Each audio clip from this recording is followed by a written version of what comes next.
Hi friends, இது உங்கள் சரிகம சமையல்.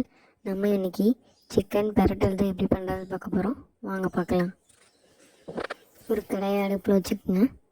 4 ஸ்பூன் எண்ணெய் ஊற்றிக்கோங்க. அதில் 2 ஏலக்காய், 2 கிராம்பு, கொஞ்சம் பட்டை, அது எல்லாத்தையும் போட்டு அது கூடவே 2 மீடியம் சைஸ் வெங்காயத்தை சாப் பண்ணி வச்சுருக்கேன் ஃப்ரெண்ட்ஸ். அதை உள்ளே சேர்த்து நல்லா வதக்கிக்கோங்க. பெரட்டலுக்கு டேஸ்ட் கொடுக்குறதே வெங்காயம் தான். அதனால் அது நல்லா வதக்கிக்கணும். கொஞ்சோண்டு சால்ட்டு போட்டு நல்லா வதக்கிக்கோங்க. அது கூடவே நம்ம கருவேப்பிலை கொஞ்சம் சேர்த்து நல்லா மிக்ஸ் பண்ணுறோம். கருவேப்பிலை போட்டால் நல்லா வாசனையாக இருக்கும், அதனால தான் போடுறோம்.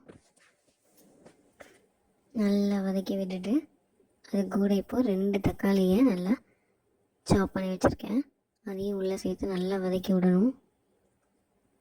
தக்காளியும் வெங்காயமும் எந்த அளவுக்கு சுருள வதங்குதோ பெரட்டல் செம்ம டேஸ்ட்டாக இருக்கும் ஃப்ரெண்ட்ஸ். நல்லா வதக்கிக்கோங்க.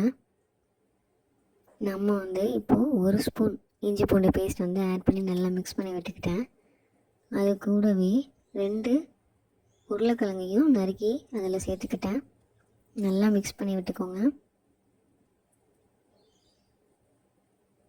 இப்போ ஒரு பிஞ்சு அளவு மஞ்சள் போட்டுக்கோங்க. அது கூட ஒரு 1/2 spoon garam masala, 1 spoon chilli powder, அப்புறம் மல்லித்தூள், பெப்பர் பவுடர் நான் வீட்டிலேயே அரைச்சி வச்சுருக்கேன் ஃப்ரெண்ட்ஸ். மிளகும் ஜீரகமும் சேர்த்து அதனால் அதை போட்டுக்கிட்டேன்.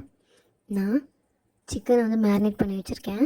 அந்த சிக்கனில் ஆல்ரெடி ஜிஞ்சர் கார்லிக் பேஸ்ட்டு, அப்புறம் chilli powder, garam masala add பண்ணியிருக்கனால அதுக்கு தகுந்த மாதிரி நான் இதில் போட்டிருக்கேன்.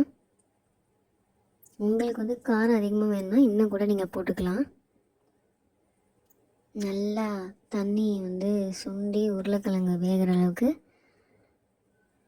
இது பண்ணிக்கோங்க. நல்லா கலந்து விட்டு வேக விடணும். நம்ம மூடி போட்டு கூட வேக வைக்கலாம். மூடி போட்டால் நீங்கள் இடையில திறந்து கலந்து விடணும், இல்லை அடி பிடிச்சிரும். இல்லை சீக்கிரம் குக் பண்ணோன்னா நீங்கள் ஸ்பீடில் வச்சு கூட கலந்து விட்டுக்கிட்டே இருக்கலாம். உருளைக்கிழங்கு நல்லா குக் ஆகிடுச்சான்னு பார்த்துக்கோங்க. நம்ம நல்லா கலந்து விட்டு உருளைக்கிழங்கு குக் ஆனோடனே நம்ம மேரினேட் பண்ணியிருக்க சிக்கனை உள்ளே சேர்க்க போகிறேன்.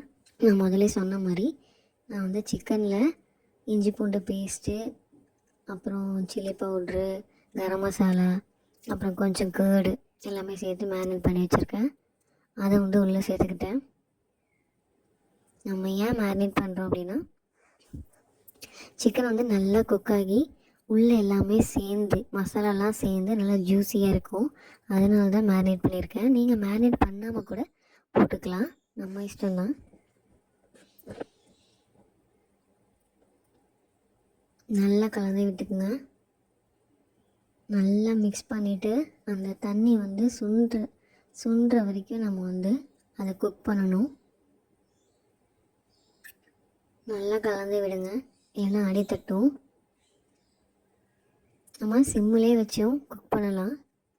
நான் இப்போது கொஞ்சம் ஹையில் வச்சுட்டு கண்டினியூவாக கலந்து விட்டு அந்த தண்ணியை சுண்டுற அளவுக்கு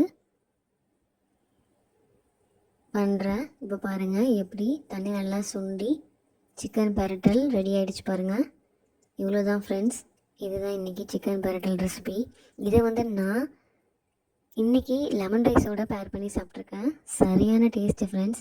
நீங்கள் ரைஸ், சப்பாத்தி, தோசை எது கூட வேணாலும் பேர் பண்ணிக்கலாம். இந்த வீடியோ உங்களுக்கு பிடிக்கும்னு நினைக்கிறேன். ஸோ லைக் பண்ணி, ஷேர் பண்ணி, சப்ஸ்கிரைப் பண்ணுங்கள். தேங்க்ஸ் ஃபார் வாட்சிங் ஃப்ரெண்ட்ஸ்.